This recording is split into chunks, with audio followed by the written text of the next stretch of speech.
What is the most commonly used word in association with the euro? No, it's not failure, though it could be. No, it's stability, isn't it? A decade ago, everybody said, once we've got the euro currency, it will bring us stability. Well, I would suggest a decade on, what it has brought is chaos, discord and misery for millions.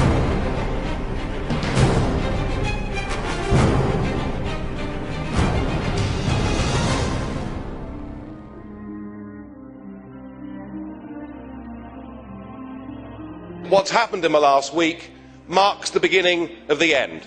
The markets are saying it already. Italian government bonds now yield 1% more than German or French issued government bonds. The markets are saying that economic and monetary union will not last. And I'm not surprised, because it never was an optimal currency zone. One interest rate could never fit all these different countries, and you've never had proper public support. The eurozone has never been tested, but it's about to be. Spain's in economic trouble. Italy, as German economists at the time said, should never have joined the euro. But the situation in Greece, I think, is where we should focus our attention. Thousands of young people out on the streets demonstrating, demanding their government does something. But the Greek government is stuck inside the euro straitjacket. There's nothing they can do. There's nothing a future general election can do in Greece to change anything. And when people have taken away from them the ability through the ballot box to determine their own futures, then I'm afraid that violence becomes the only logical alternative. What you've done with this euro is you have trapped people in an economic prison. You've trapped people in a Volkerkerker from which to get out. It will take great courage, it will take leadership, or possibly the inevitable economic meltdown. And jeer on if you like, but have you noticed that on the bond markets this morning, Greek bonds are trading 233 basis points higher than German bonds? Now, I know that most of you in this room won't even know what that means, and those that do will do your best to ignore it. You can go on if you want, burying your heads in the sand. You can ignore the markets if you want to, but in time the markets will not ignore you.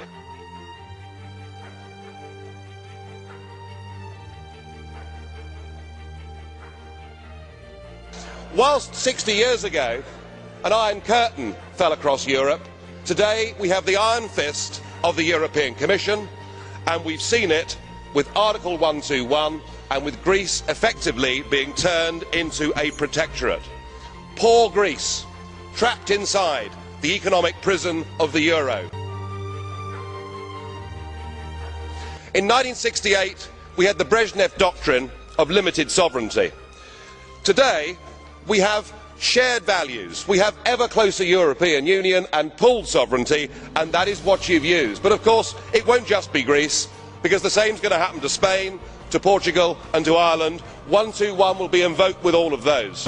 Mr Barroso, you said earlier we will stick to our course, and that means millions of people in Europe will be put through pain as you attempt to keep together this disastrous project that is the euro. It will fall to pieces, of that there can be no doubt.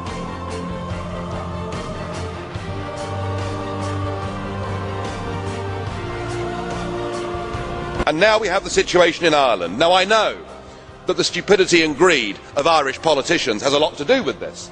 They should never ever have joined the euro. They suffered with low interest rates, a false boom and a massive bust. But look at your response to them. What they're being told, as their government's collapsing, is that it would be inappropriate for them to have a general election. In fact, Commissioner Wren here said they had to agree their budget first before they'd be allowed to have a general election. Just who the hell do you think you people are?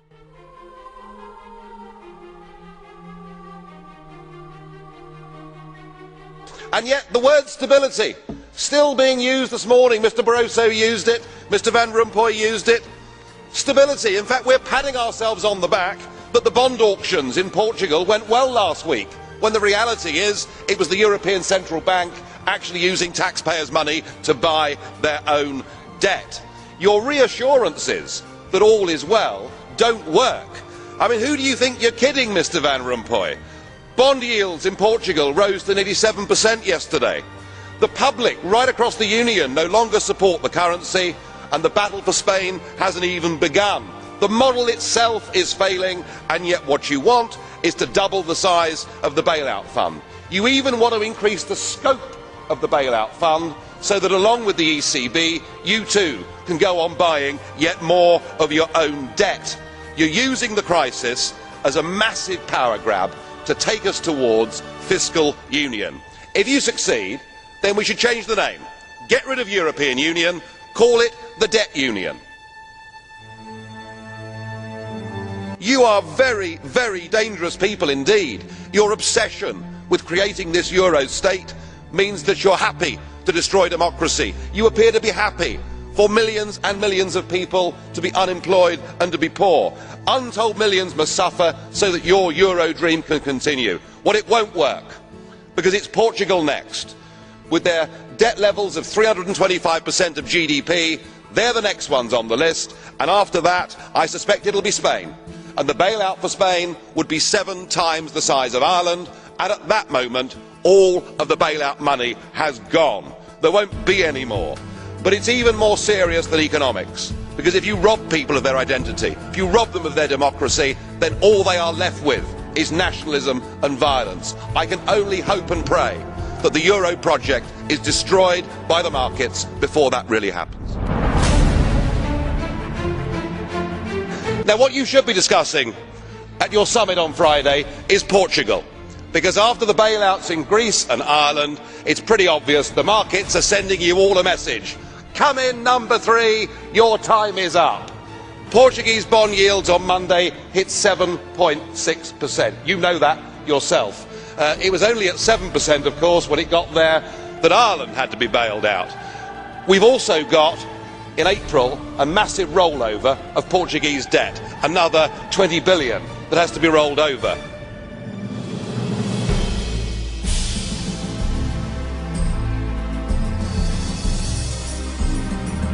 Remind ourselves, in the last 6 months, 80% of Portuguese debt was brought up, purchased by the European Central Bank.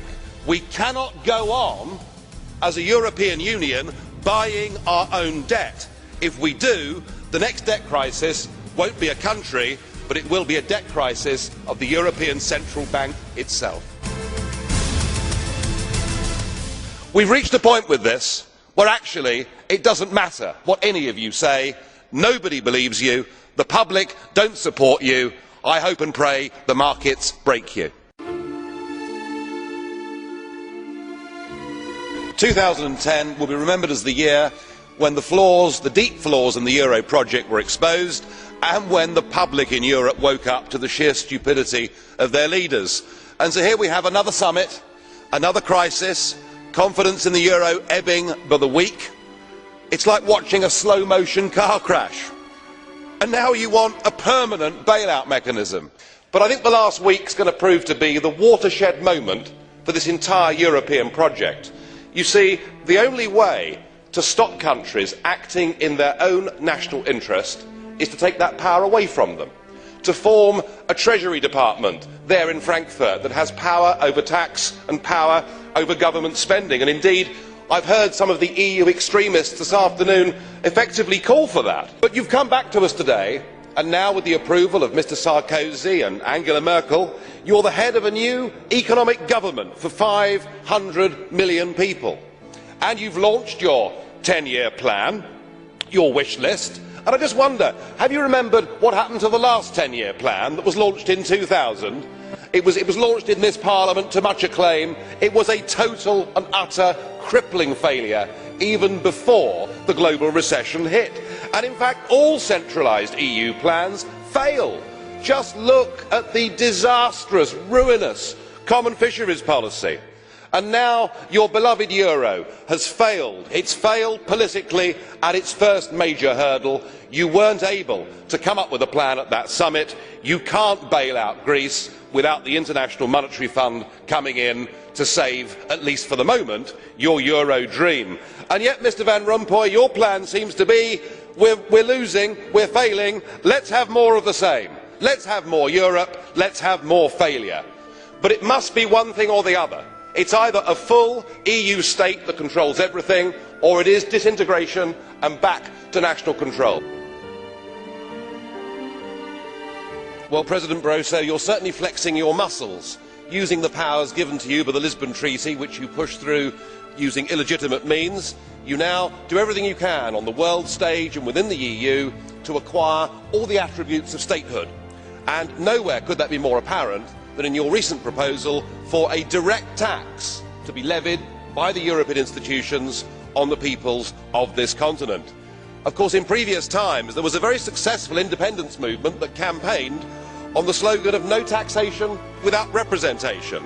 And you certainly, sir, are not a representative. We haven't voted for you and we can't remove you. So I think with this direct tax you actually made a mistake. Because what this euro is all about, it's about a political class imposing its will upon the peoples of Europe. Remember, only 2 countries had a referendum on the euro, Denmark and Sweden, and both of them said no. What we have before us here is the new government of Europe, a government that with the Lisbon Treaty now has enormous powers, not just a foreign minister and embassies, not just the ability to sign treaties, but the ability now to use emergency powers to literally take countries over.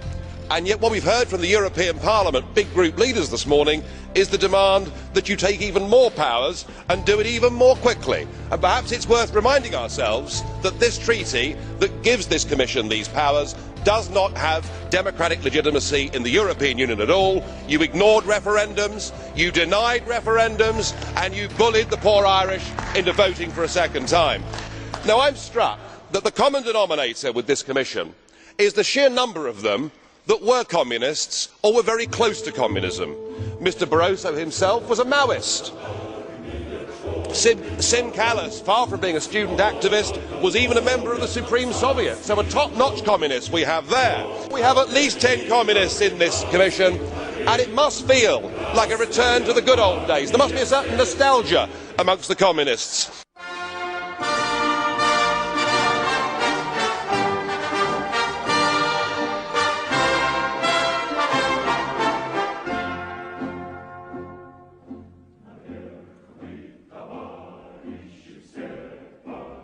Do enjoy the 10th birthday of the euro, because I very much doubt you'll be celebrating the 20th. What we've seen this morning has been reminiscent of the old Soviet times. Do you remember when the 5-year plans were announced to be successes, often before they were even launched, with much talk of record harvests and wonderful production figures for tractors? And I suppose, much like those days, we've been treated this morning to a succession of unelected, ageing bureaucrats telling us what a great success the whole thing's been. It's all delusional stuff. Just look around this chamber this morning. Just look at these faces. Look at the fear. Look at the anger. Poor old Barroso here looks like he's seen a ghost. You know, they're beginning to understand that the game is up. And yet in their desperation to preserve their dream, they want to remove any remaining traces of democracy from the system. And it's pretty clear that none of you have learned anything. You know, when you yourself, Mr Van Rompuy, say that the euro has brought us stability, I suppose I could applaud you for having a sense of humour, but isn't this really just the bunker mentality? We need democratic solutions to this. If you go on pushing your extreme euro nationalism, this will lead to violence right across every member state in this union. And perhaps this is why we see the fear in the faces. Increasingly people are saying, we don't want that flag, we don't want the anthem, we don't want this political class, we want the whole thing consigned to the dustbin of history. We must put the future of Europe to people in every member state in free and fair referendums.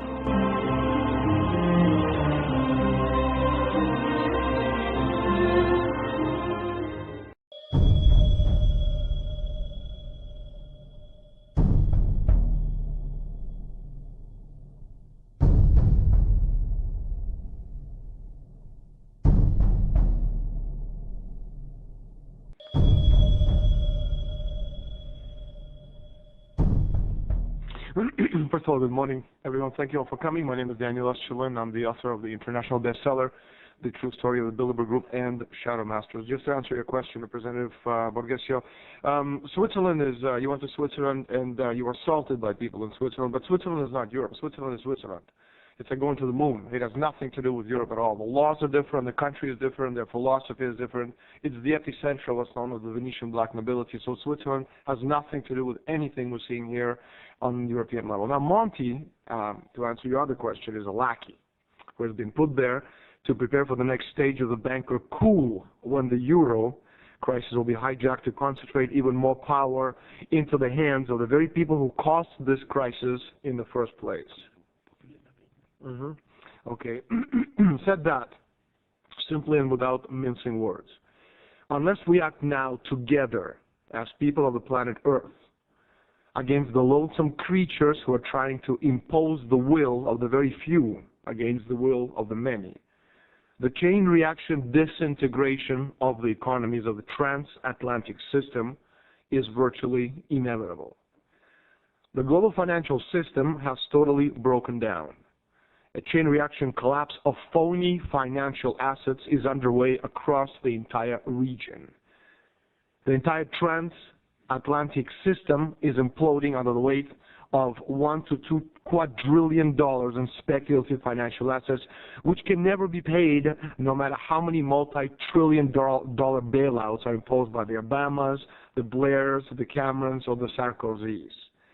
All they can do, and this is what they're doing, is murder the population of subject nations with austerity while vaporizing any semblance of national sovereignty.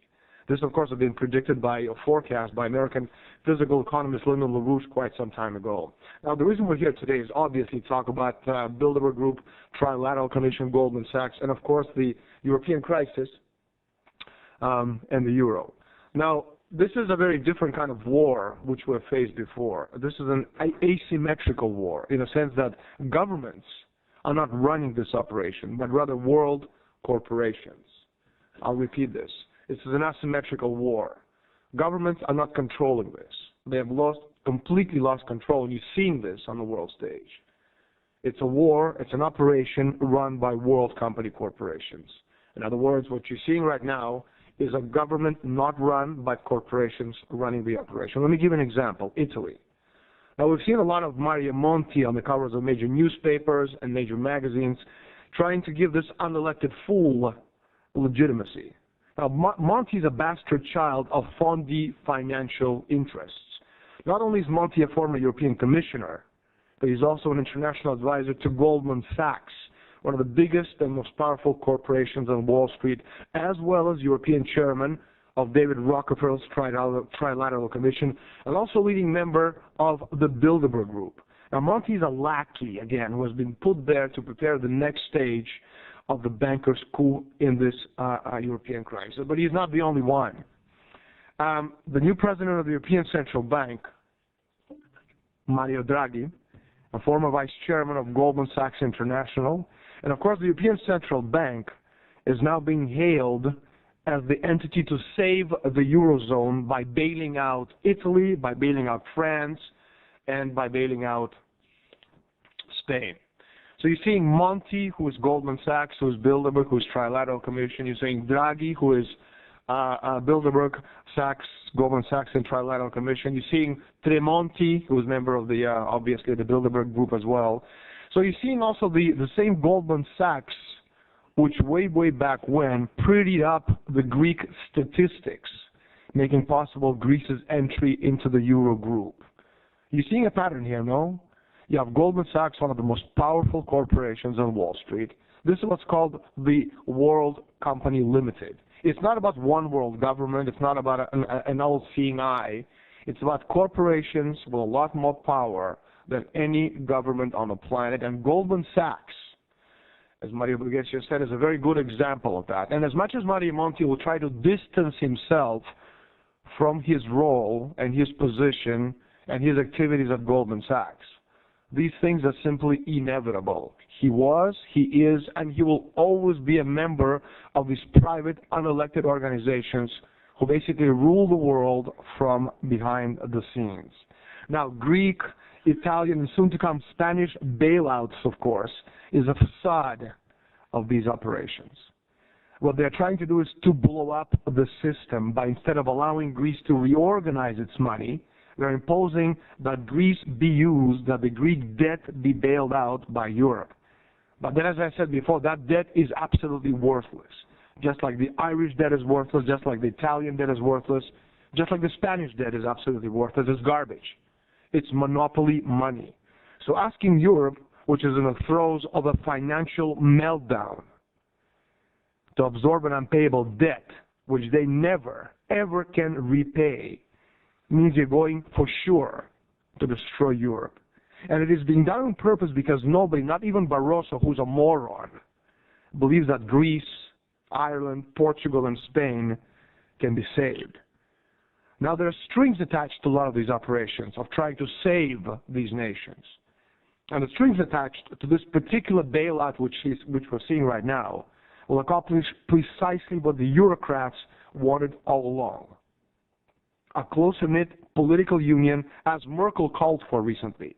A federal superstate at the cost of European nation-states, surrendering control over their economies to unelected United Europe dictators like Herman Van Rompuy and his moronic sidekicks, José Manuel Barroso.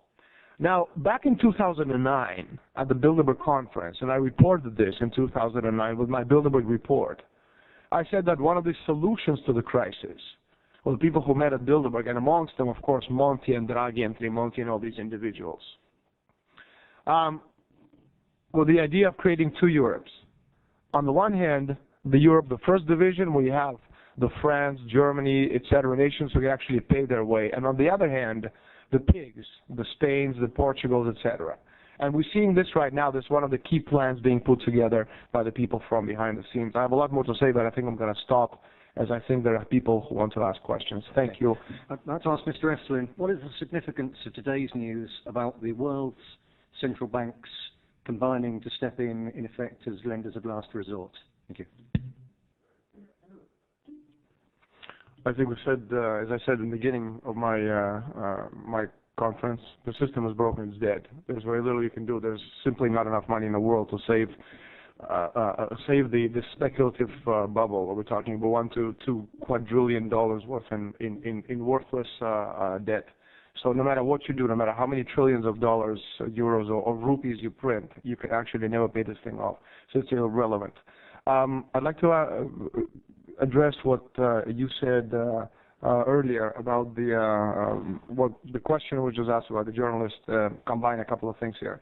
One of the things that we're seeing right now, when you asked about Italy and scooters and the growth in northern Italy, it's apparent on the world stage. We're talking about zero growth. The concept is zero growth. 300 years ago, circles around Gottfried Leibniz, a genius, German genius who invented calculus, they knew that progress and growth are directly proportional to population density. So if you want to increase the population and you have technological progress and growth, you're going to have more people on the planet. Consequently, if you're the elite, and see, the point is that we're living on a small planet, Earth, with limited natural resources. So if you're Rockefeller, which is just a metaphor for powerful people, and you want to make sure that you have the natural resources for yourself, such as water. You know, you don't want planet Earth to have 40, 80, 100 billion people. There's just simply not enough natural resources. So what they're doing right now is logical, all right?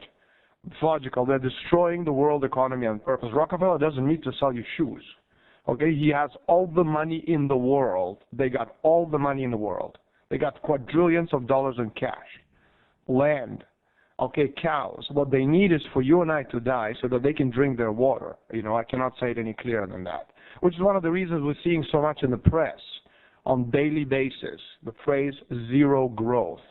If you have no growth, if you have no development in any technological or any other way, there's going to be a decline in the population base. That's one of the reasons they're talking about this. That's why they're destroying the world economy on purpose. And you have people like Monti, you have people like Draghi, you have people like Papademos, all of these individuals that are there, but they're caretakers. They know they're actors on stage. They know the role they play because, again, Monti goes to all these meetings. He's an insider, all right? He understands what's going on. One of the reasons he's chosen to actually become a prime minister, and he was chosen, he wasn't elected. He's a bastard child. He was elected, he was chosen to be the prime minister or caretaker of Italy, because they know they can trust him to do what he's told to do. Just like they can trust Barroso to do what he's told to do. Just like they can trust Van Rompuy to do exactly the same thing. The people who are in power on the European level, on the countries, corporations, governments, international organizations such as World Bank, International Monetary Fund, all of these individuals, they're their people. Nobody who actually thinks of a nation-state republic, which has given us everything we have in the last 650 years, from constitution to our own currency, nobody who actually is pro-nation-state republic actually is in any positions of power. If that had been the case, this man would have been the president of Italy. Ringrazio molto Jelenések, e vi assicuro che non mancheremo periodicamente di far giungere al Parlamento europeo la sua voce indipendente.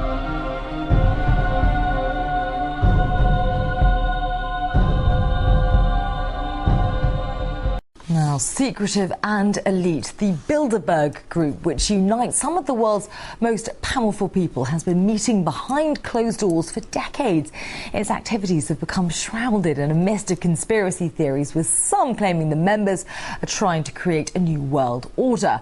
Well, one investigative journalist has just revealed to the European Parliament all he claims to have discovered about the Bilderbergers. And Daniel Estulin joins me now live from Brussels. Many thanks for joining us this evening, Mr. Estulin. So tell us more about what you found out about the group and what you believe it does. Well, thank you. First of all, thank you so much for having me. I found out over almost 20 years of research that what's today's called the Bilderberg Group already existed over 800 years ago. They were back then called the Venetian Black Nobility. In fact, Bilderberg is the creation of the Synarchy movement of empires, who are the plenipotentiary founders and financiers of Hitler. And Synarchy International, they in turn were founded by the Martinist Freemason Esoteric Secret Society back in the 1770s as a kind of counterattack on the principles upon which the United States of America was built. So again, it's a lot of people speak of Bilderberg as a domain of conspiracy theories. Of course, it's not. It's a historical fact. And again, what's today called Bilderberg 800 years ago existed. It was called back then the Venetian Black Nobility. So interesting to hear that background. But what is it that you believe the group actually does today? And what evidence do you have to back up your claims?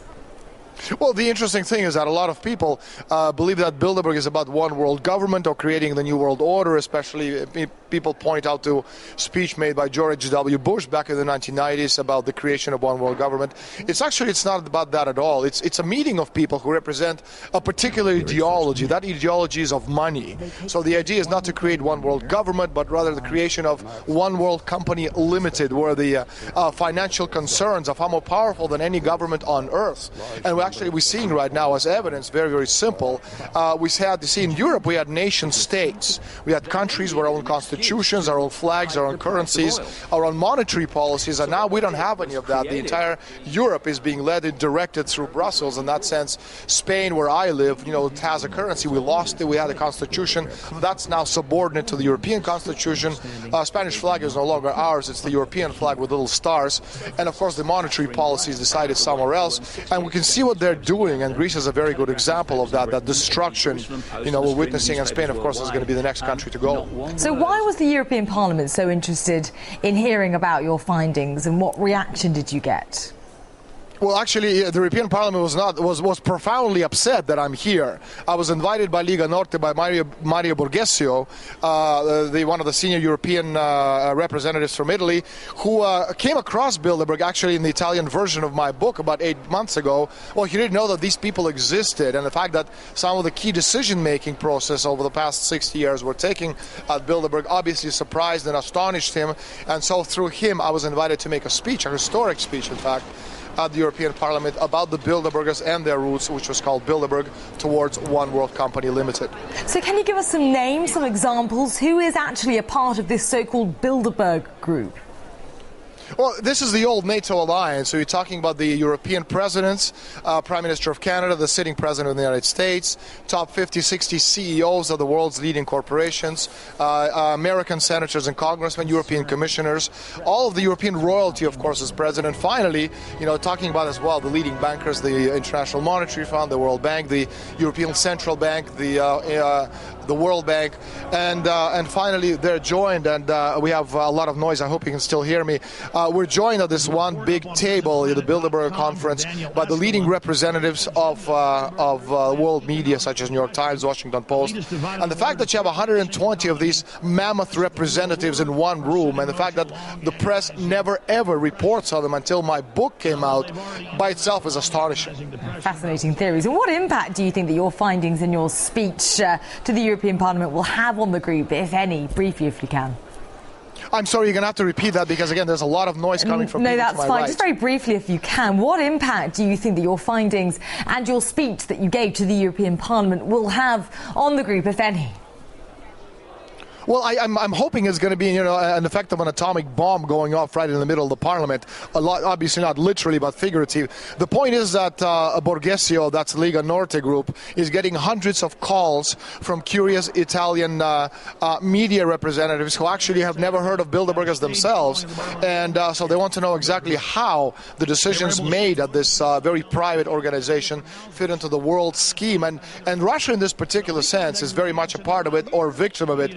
As I reported back in 2005, by the summer 2008, Bilderbergers at their meeting talked about pushing the oil price to about $150 a barrel, and then they decided to push the oil price down, orchestrating it fall to about $30 a barrel, and it directly affects Russia because, again, China and Russia are the two main enemies of the people who are trying to create this one world government, and Russia having a lot of oil, if you can actually destroy the oil price and push it down, you're destroying Russia's economy. And China, on the other hand, which has no oil to speak of, anything you make requires a lot of oil. So by pushing the oil price, by orchestrating the price at $147.50 a barrel, you're destroying the Chinese economy. So yes, Russia, is needless to say, has been on the receiving end of the Bilderberger planning and scheming. Okay, fascinating theories and a frightening thought, a figurative atomic bomb taking off in the European Parliament today. Okay, for now, many thanks. That was investigative journalist Daniel Estlin talking to us from Brussels.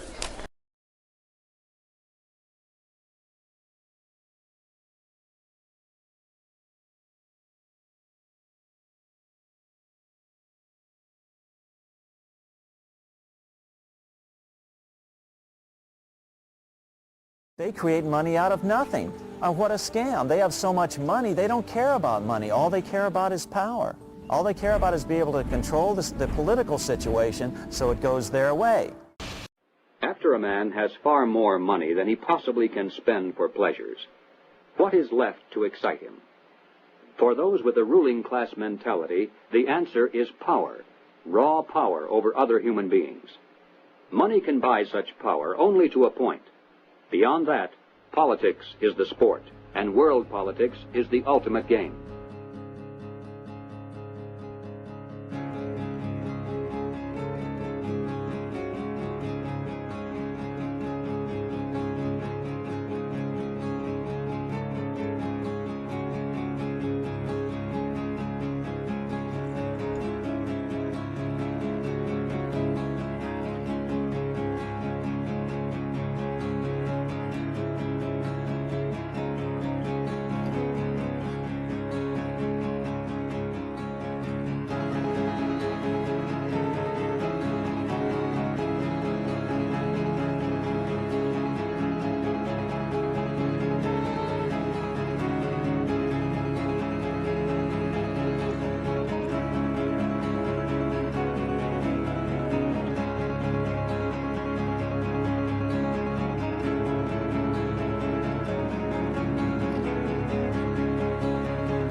On the outskirts of the national capital today, black limousines with darkened windows converged on a hotel where private security guards imposed ironclad control.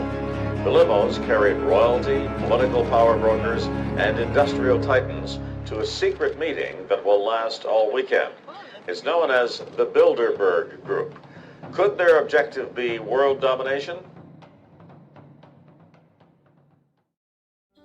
If you haven't heard of the Bilderbergers, it's for one reason only. They haven't wanted you to. At their annual closed-door meetings, no outsiders are allowed even close to the building. Here are gathered the most powerful individuals of the Western world, united regularly at club meetings.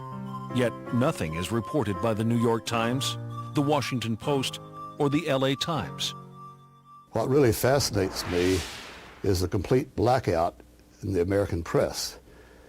For more than 20 years, I've gone down to the press club every day. I check the wires in their library, mingle with other paper boys, and I asked them the question many times, why, when if 120 film stars or 120 NFL football players met behind locked and guarded doors at a remote location for 3 days, you'd try very hard to penetrate and find out what those movie stars or football players are doing. Well, I had no curiosity at all when 120 of the world's most powerful financial leaders and political leaders meet for 3 days in a remote location behind armed guards in a complete blackout. Well, I had no curiosity. The people who call conspiracy theorists are not the conspiracy theorists themselves. We're talking about facts here. The Bilderberg Group does exist. The Federal Reserve does exist. The people who are members of the Bilderberg Group are also the people who do control the Federal Reserve. These are all facts. In 1954, the elite of the planet met in secret at the Bilderberg Hotel in Oosterbeek, Holland. The Bilderberg Group would later admit that their mission was the formation of the EU.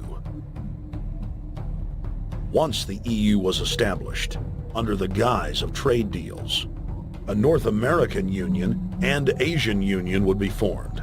The three interlocking superstates formed the core of the global government, while the United Nations would serve as a world regulatory and enforcement body over the Third World subregions. The Bilderberg Group consists of the heads of all of the managing roundtable groups that steer individual countries.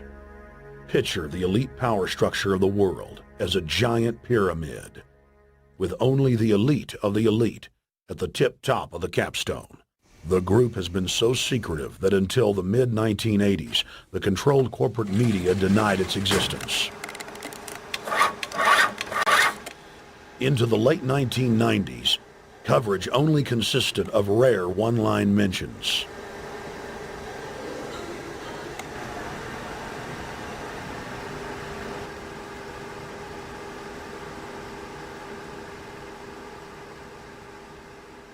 With the rise of the alternative media, their stranglehold on information has begun to slip.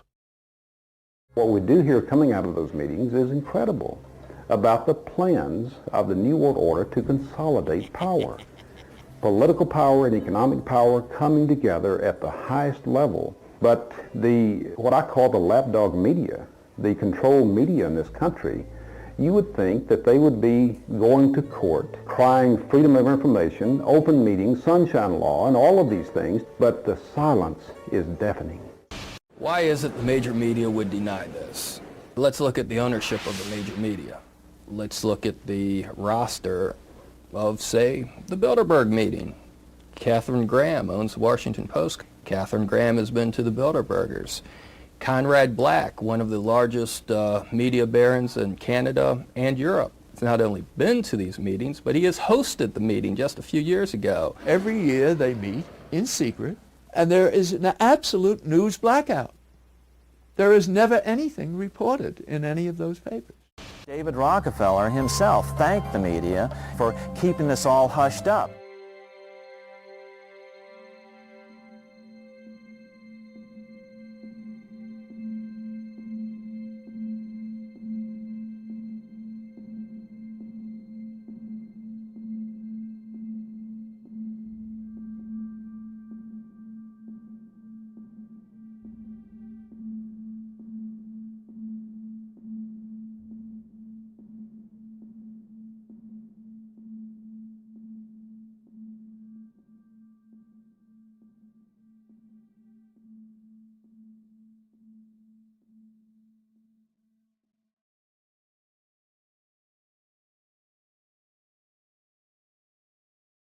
first heard about Bilderberg in 1975, and I said, I don't believe it. That's not possible. Who in hell's Bilderberg? I spent 20 happy years with metropolitan newspapers. All the wires are clicking at my ear. That could not happen without me knowing about it. And the thing that first impressed me most was columns in 1957 by the late, great Westbrook Pegler, widely syndicated columnist. He wrote 2 lengthy columns about how approximately 100 leaders of international finance, heads of state, high public officials were meeting behind armed guards and closed doors on Jekyll Island, sealed off. What are these powerful internationalists doing? And why is it so secret? Why do they have armed guards outside? Why is it sealed off? The newspapers totally ignore it. Not a word. Total blackout in the United States. Since then, I've never stopped pursuing Bilderberg, or the whole international gangster organization led by Rockefellers and Rothschilds as they manipulate the world for their own selfish interest. About 10 have come in. They've been coming in slowly in typically big black cars with what appears to be bulletproof glass, and we've got a few pictures of some of the people. We're being kept well back from the building by an awful lot of security people. But, you know, there'll be more security as this thing develops. Again, just a reminder to stay off the property, okay? I am. This is the line. We checked with the city. Oh, yeah, there's one right there. Hi. Hey, we're not your property. We're not your slaves. We're going to defeat the New World Order. The New World Order is going to be defeated. You realize that? I'm glad you do. Always does throughout history. Now, I think what is very difficult for most people to understand is how such a small group of 125 men and a few women control a population base of 6 billion people. Actually, it's much easier than you think. These people work on what I call systemic methodology, meaning that you take a pie, just imagine you take an apple pie and you slice this apple pie into lots of very small pieces, and you put in front of each one of these pieces your man or woman of trust. And by controlling this individual, you control an entire organization. For example, if you take Paul Wolfowitz, who runs the World Bank, through him you can control the entire organization. You don't need to control what the dishwasher or the toilet cleaner thinks or does or believes in. You just need to control what he does and what he believes in, and what he does will permeate the entire organization. And that's how you control, with very, very small power base, an entire global population of 6 billion people. Bilderberg is making great progress toward a world government. They have created a superstate in Europe called the European Union. They're intent on creating a Western Hemisphere Union called the American Union. NAFTA is to be expanded into every country in this hemisphere. As NAFTA expands, it will take on the role of the American Union. And only an educated, informed public can stop them in their tracks. In 2005, an arrangement between Canada, Mexico, and the United States was made. This arrangement, unannounced to the public, unregulated by Congress, merges the United States, Mexico, and Canada into one entity, erasing all borders. It's called the North American Union, and you might want to ask yourself why you've never heard of this. In fact, there is only one mainstream reporter who has actually heard of and has had the courage to cover this issue. The Bush administration's open borders policy and its decision to ignore the enforcement of this country's immigration laws is part of a broader agenda. President Bush signed a formal agreement that will end the United States as we know it, and he took the step without approval from either the U.S. Congress or the people of the United States. It's a deal that few have even heard of. It's being done again by very few people at the very top on behalf of the investment class, but the working class of people, political officials across our country, from communities, from cities and so forth, they don't know anything about this. This isn't some trade agreement. It is a total removal of sovereignty from these countries, which will also result in a completely new currency called the Amero. Fall. Apart from that, I think one thing people who are dollar-based need to focus on is the Amero. That's the one thing that nobody's talking about that I think is going to have a big impact on everybody's life in Canada, the U.S., and Mexico. The Amero is the proposed new currency for the North American community, which is being developed right now between Canada, the U.S., and Mexico to make a borderless community, much like the EU, and the dollar, Canadian dollar, U.S. dollar, and the Mexican peso replaced by the Amero. By default of this agreement, the American Constitution will eventually be obsolete. You would think that a situation like this would be on the cover of every major newspaper. That is until you realize that the people who are behind this movement are the same people behind the mainstream media, and you are not told what you're not supposed to know. The North American Union is the same concept as the European Union, the African Union, and the soon-to-be Asian Union, and the same people are behind all of them. And, when the time is right, the North American Union, the European Union, the African Union, and the Asian Union will be merged together, forming the final stages of a plan these men have been working on for over 60 years. A one-world government.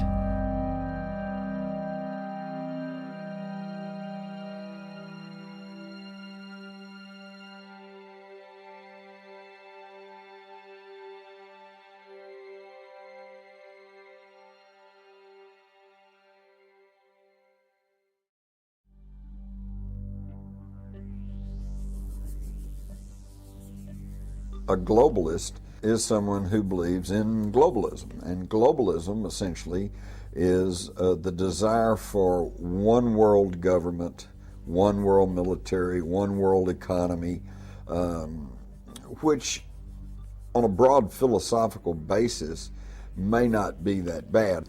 But the problem is that we are being pushed into globalism by secrecy and by deceit. And nobody's getting a chance to actually consider the ramifications or consider the methodology that's being used to push us into this globalization. And that leads to the $64,000 question. Let's assume that these globalists, and they make no secret about their desire for one world economy, one world government, let's assume that they're successful.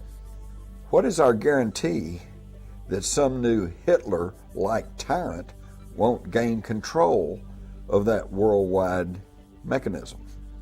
The driving force behind globalism is just plain old socialism.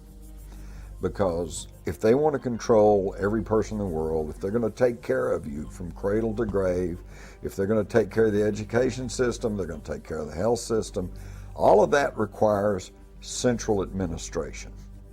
And the wealthy elite who have the money and the power know that if they can create a one world global social system, that they can control the central authority. In other words, world control, world domination, one of the oldest desires in the history of the world, going all the way back to Alexander the Great. The way that this can be done with a very few people, at the peak, that is because if you look at every organization today, be it a university, a school, a government, a secret society, anything, a multinational company, business of any kind, they're structured as a pyramid, which works like this. In any organization, you've got a very, very few people at the peak of the pyramid. That very few people know exactly what that organization's about, what its real agenda is, what it's really trying to achieve. The further you come down from that peak in any organization, you're meeting more and more and more people who know less and less and less and less about what the organization's really about. They only know their part. The CIA call this compartmentalization, keeping from everyone else in the pyramid how what they're doing in apparent innocence links in with what other people are doing in apparent innocence to produce a very sinister pattern. The Freemasons are a classic example of this.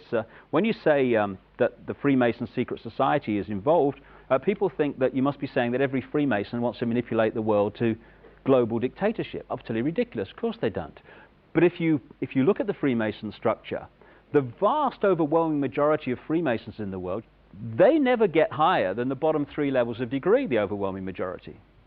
But in the Scottish rite of Freemasonry, which pervades much of world politics, particularly in America and other areas, there's another 30 degrees above that, to the 33rd degree, which the vast majority of Freemasons never get near. And there's another 13 levels not officially accepted to exist, which some people call Illuminati degrees, which at that level, the Freemason secret society is in a different universe to the part where the vast majority of Freemasons exist, right down here. Compartmentalization. This is how it works. So every one of these institutions that control the direction of the world and our daily lives is a pyramid. The banking system is a pyramid. You go into the local bank, the person you meet across the counter won't even know what's going on in the bank manager's office behind them, let alone what's going on at board level and higher. So the banking system is a pyramid going to a peak. The intelligence agency network in the world is a pyramid going to a peak. The multinational company network is a pyramid. So is the global media, and so on. And there is a global pyramid within which all these work, in which the peaks of all these individual pyramids, banking, business, media, etc., fuse into one peak. And up there, it's speculated by many people, there perhaps may be no more than 13 families, 13 people at the peak, pervading down through these different levels the same basic policy, which is pushing the world towards more and more centralization of power. There is this like cozy little myth that is perpetuated between politicians and the media. Politicians walk the world stage as if they are the final arbiters of power in the world. So when a president speaks, the cameras run and it's flashed around the world, prime ministers and such like. The media report the world as if presidents and prime ministers are the final arbiters and decision makers in the world, which means that the people above the level of presidents and prime ministers that really make the decisions, they're never looked at or exposed by the mainstream media because they're not accepted to exist.